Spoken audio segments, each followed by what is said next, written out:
Howdy to the whole world, it's Kanyile Lwandile, the leader and the instructor of My Life Programming School.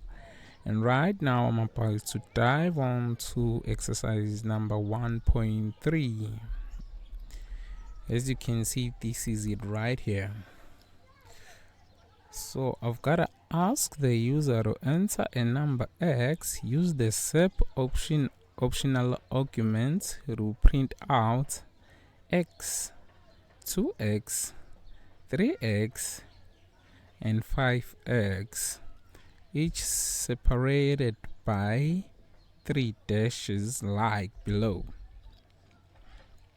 Okay, so basically if our X is 7, we're gonna display 7, 14, 21, 28, 35. Okay, so we're multiplying whatever the user gave us by 1, 2, 3, 4, and 5. Okay, if you did check out my previous solutions, you probably have an idea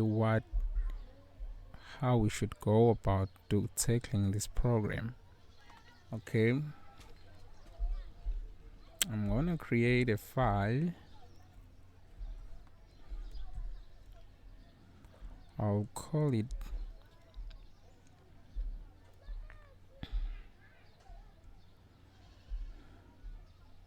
as you can see, you guys, I teach other languages as well: Java, Python, Dart.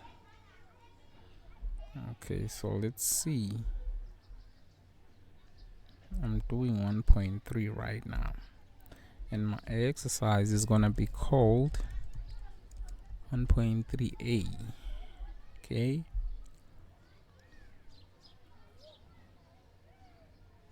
oh, you guys, the fact of the matter is I'll only give you a single solution on this tutorial, you guys, on this exercise, unlike before. So how do we take a user? How do we retrieve user input? We make use of the eval function, okay, which simply converts whatever we'll use the input function, which simply takes in whatever you want from the user. In our case, we want to prompt the user to enter a number. Right now we want to convert that.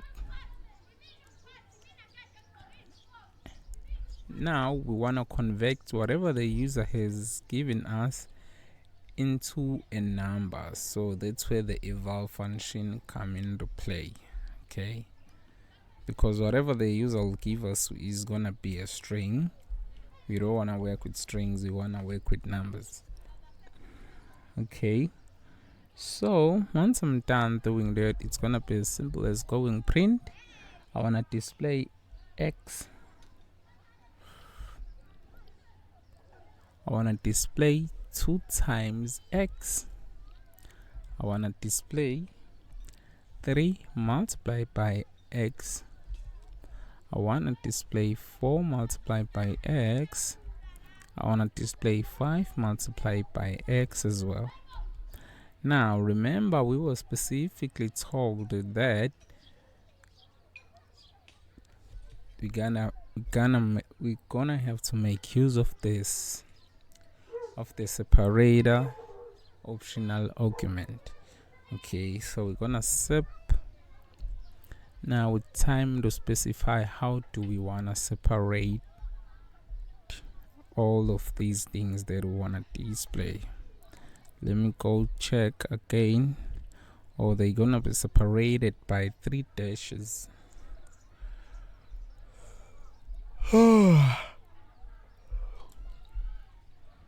Okay, so I'll go.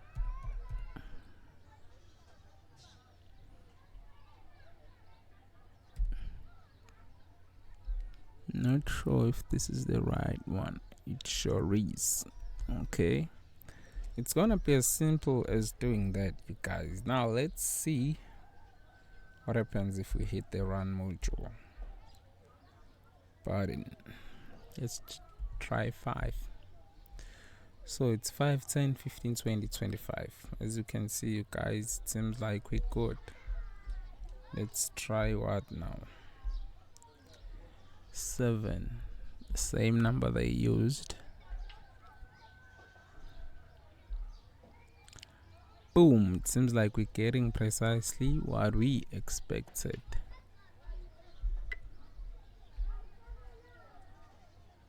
Okay, let's try for the last time some number like 3. Okay, as you can see, it works. So that's gonna be it for this tutorial, you guys. Cheers, I'm gone.